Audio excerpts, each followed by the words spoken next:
El Ministerio Internacional Apostólico y Profético Herencia para las Naciones presenta. Muy buenos días, Dios les bendiga. Bendecimos la vida de cada uno de ustedes. Felicitaciones a los padres en su día. Honro por acá, por esta vía, a mi padre, el pastor de la Iglesia de Dios, la Trinidad, Calabozo, Estado de Guárico, Eleazar Montezuma, el cual es mi padre. Honro la vida de mi abuelo, que también en un área de mi vida pudo impartir paternidad, el ministro Audio Valecillo, el cual ya tiene 100 años de edad y sigue en palestra del ministerio. Felicitaciones a los padres de acá y que están acá, a todos y a todos los que nos ven por las redes sociales. Y quiero impartir una palabra rápidamente que la he titulado El valor de la paternidad. El valor de la paternidad. Y ya comienzo a entrar en plataforma.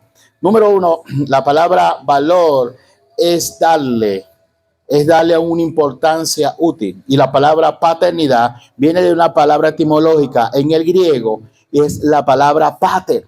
Y pater significa fuente, significa sustento, significa protección, significa el que guía, el que cuida, significa el que te protege. Una serie de cosas significa la palabra pater. Ahora, cuando yo le hablo del valor de la paternidad, en el libro de Job 22, versículo 9, dice que cuando la persona tiene orfandad es no tener paternidad, hay un espíritu de indefensa, hay un espíritu que está vulnerable. La paternidad es lo que las tinieblas quieren fomentar en este tiempo, quieren eliminar en este tiempo, pero la orfandad, pero la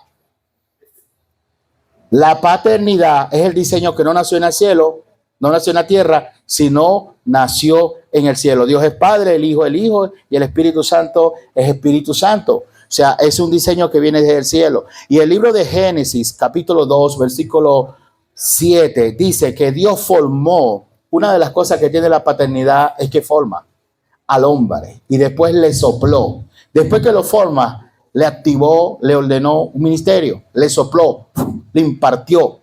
Es soplar. Pero la paternidad es un proceso que se va desarrollando a medida del tiempo. La paternidad no nace de un día para otro. ¿Está aquí o ya se fue? La paternidad comienza reconociendo una cobertura. Primera de Reyes 19 dice que Elías le tiró el manto a Eliseo. Quiere decir reconociendo una cobertura. Después una relación. ¿Cuál es la relación? El Señor nos dice su palabra, creo que si no me equivoco, en el libro de Lucas 9, versículo 63, por ahí dice, si alguno quiere ser mi discípulo, 62, sígueme todos los días de su vida. Es seguir, discipulado es seguir a alguien. La paternidad no es algo que se impone, es algo que se revela. A la gente se le tiene que revelar la paternidad. Vemos esto a palestra de lo que dice las Escrituras en Timoteo. La palabra Timoteo significa timo, significa honrar. Teo significa a Dios. El que honra a Dios. Este hombre se le reveló la paternidad. Primero era un discípulo en Listra. Después de estas personas. Y después se transformó en un discípulo del apóstol Pablo y se dejó circuncidar. ¿Qué es circuncidar? Se dejó transformar. Se dejó que todo eso viejo que había en él fuera demolido para volverse nuevamente a formar. Número 1, comenzó como un discípulo. Número 2, la paternidad comienza reconociendo una cobertura, un manto. Número 2, comienza con un discipulado. Número 3, primera de Timoteo 1, versículo 2, termina siendo un hijo verdadero. ¿Qué es un hijo verdadero? Es aquel que está siendo aprobado. Se lo voy a poner en número 1, cuando usted viene a la iglesia, reconoce un manto. Número 2, cuando usted comienza la casa de bendición, discipulado, impartición, es un discípulo. Número 3, cuando usted se bautiza, un hijo verdadero, ya está siendo reconocido. Número 4, cuando usted se transforma en un discípulo, un hijo amado. Segunda de Timoteo 1, versículo 2. Este hombre, y que es un discípulo amado, que ya el Padre lo tiene en cuenta para las misiones. para todo, para enviarlo, catapultarlo a una dirección en un ministerio. Por eso fue lo que pasó en Mateo 3, versículo 17. Cuando Cristo fue bautizado, entraba ya en palestra del ministerio, el Padre dijo: este es mi Hijo amado, en el cual tengo contentamiento. La palabra amado es la palabra agapetos, y la palabra agapetos significa aquella que es favorecida, aquello que es querido, aquello que es valorado y tomado en cuenta. El Padre, fíjese bien lo que le voy a desatar. ¿En cuánto ponen demanda esta palabra en este día? Ahora voy a hablar a nivel apostólico, porque la religión no hizo daño mucho tiempo. La religión nos presentó un padre que apenas veía por los lados, estás en disciplina, que apenas te movías, te cortabas el pelo, estás en disciplina. Nos dañó el corazón. La religión por mucho tiempo nos hizo creer un padre que era malo, un padre que es lo que estaba esperando que medio te voltearas para cortarte la cabeza. Ese no es mi padre, ese no es el padre que vengo a presentarte en este día. Ciertamente el padre que ama corrige, pero nuestro padre me enseña la palabra que había un hijo que era pródigo, que se fue a vivir apartadamente. Y dice la palabra que desperdició, estuvo allí perdido por un poco de tiempo, y cuando regresa, no lo estaba regresando para juzgarlo, lo estaba regresando para abrazarlo y restaurarlo. Alguien debió de recibir, ponga la demanda a la unción hoy, ponga la demanda a la unción hoy. Fíjese bien, cuando hablamos de valorar una paternidad,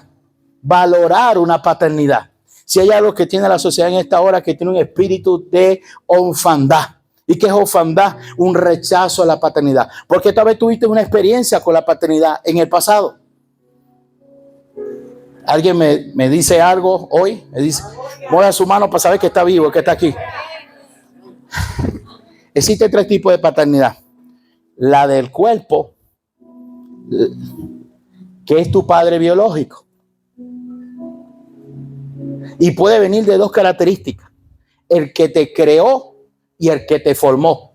Porque mi Biblia dice que José, hay niños aquí en esta hora, estoy en horario supervisado, no tuvo una relación, o sea, no impartió un semen a un ovario, pero crió a Jesús.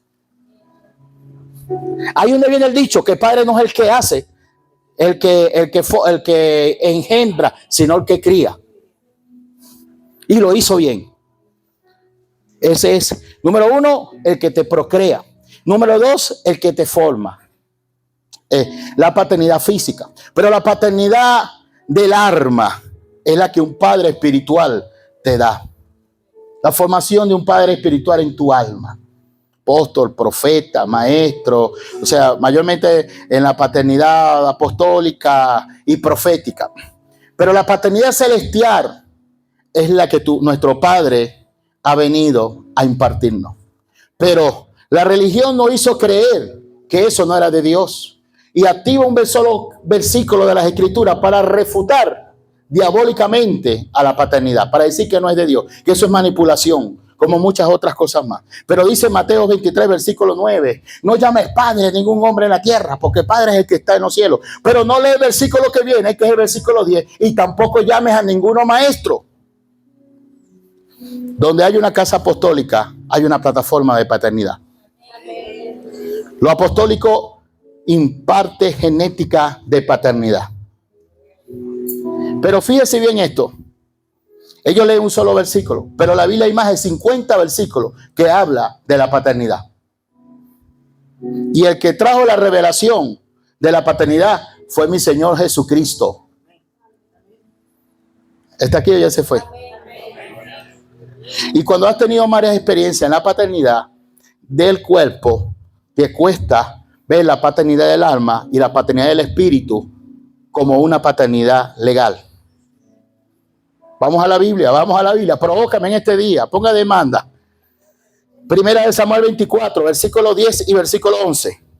Dice que David tuvo una mala experiencia con su paternidad física, porque su padre lo rechazaba.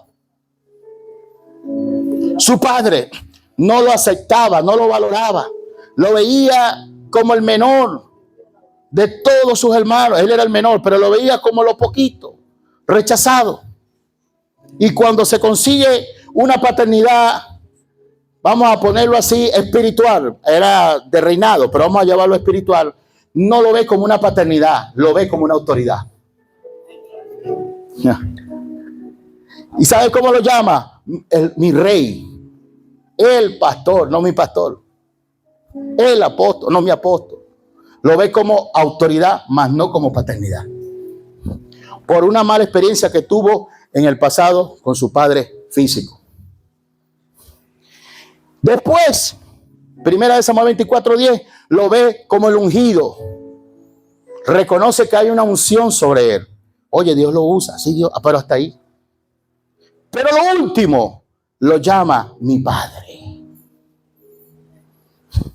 Y cuando has tenido una mala experiencia con la paternidad terrenal, cuando no sabes ser buen hijo, difícil será un buen padre. Porque tuvo un hijo llamado Absalón y su vida terrenal fue un desastre en la paternidad. Y su hijo Absalón, lo que él dio fue lo que se reprodujo en sus generaciones antepasadas o futuras, corrijo. Y su hijo Absalón, 1 Samuel 18:18, levantó un monumento porque de él no iba a salir más generaciones.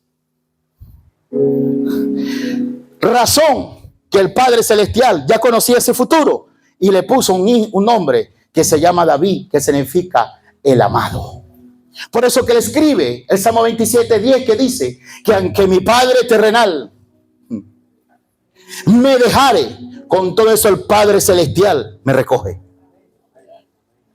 Alguien está aquí, ponga demanda a la unción. Entonces, cuando no ha sanado esa área, va a ser un problema reconocer la paternidad. Pero Dios trae la restauración de todas las cosas en este día. Dios trae la restauración de todo, inclusive la paternidad. Porque cuando reconoce la paternidad, tu expectativa de vida va a ser diferente. Tu forma de ver, y se te van a soltar beneficios. Porque la orfandad, Job 22:9 dice, estaba de brazos caídos por mi orfandad. ¿Qué significa por la orfandad? De brazos caídos. Que tenías potencial, pero no tenías que te ayudara a desarrollar tu potencial. Tenías ministerio, pero no tenía una persona que te formara dentro del ministerio. Y eso te hacía vulnerable. Eso te hacía una persona de brazos caídos. Eso te hacía una persona que aunque tenía todo el potencial, tenías la materia, pero no hallabas cómo desarrollar la materia. ¿Está aquí o ya se fue? No va a llover todavía, va a llover unción ahorita. Fíjese bien esto. Y me llama la atención lo que dice la palabra de Dios referente a este tema. Que el hijo pródigo, por no valorar la paternidad, se va a vivir perdidamente a una provincia. Número 1, se va. Que dice Gálatas 1, versículo 4, 1 al 4. Mientras que hijo es hijo, no se diferencia de un esclavo, aunque sea amo y dueño de todas las cosas, hasta el tiempo señalado por el hijo. Ay, ¿por el quién? No, por el padre. Por el padre. Pero aquel hijo se fue sin su padre a vivir perdidamente. Eso significa, la palabra a vivir perdidamente significa inmadurez. Pastor Montezuma, hasta hoy te me da cobertura. Me voy para la iglesia de los 10 leprosos. Me voy para la iglesia de los 5 chingos. Me voy para la iglesia donde deje lo que se mueva. Me voy para allá. Porque usted me regañó, me habló fuerte. Pero la Biblia dice que el padre que ama corrige. Porque si no eres bastardo, orfandad. Pero resulta ser que es que no tengo pasajes para llegar porque eso es allá en San Bernardino y eso es muy lejos y tengo que agarrar 20 carros, me caen 3 palos de agua, la gata que está en la casa se está muriendo de hambre, no sé qué, tengo que lavar la ropa y llega el crack, no sé qué más, un poco de cosas. Mi alma alaba la gloria de Dios. Entonces me voy a quedar en la iglesia que está abajo, que hay 5 despelucados y 3 que se peinan para atrás. Pero estarás comiendo algarroba en ese lugar o estarás comiendo palabra de rey. Dígale que está a su lado, recapacita. Hágalo así, remuévelo. Porque aquel hijo volvió en sí y dijo, ¿qué hago yo aquí comiendo religión cuando tengo un apóstol que se llama Salmo Montezuma? Cuando tengo una iglesia que se llama Herencia para las Naciones. Me levanto de esta religión y voy a mi casa. Y sabes una cosa, volvió en sí y fue a su padre. Número 1, inmadurez. Se fue antes de tiempo, no esperó la herencia. Y eso fue lo que le pasó a Salomón, no esperó herencia. Se fue sin formación. Ay, Dios mío.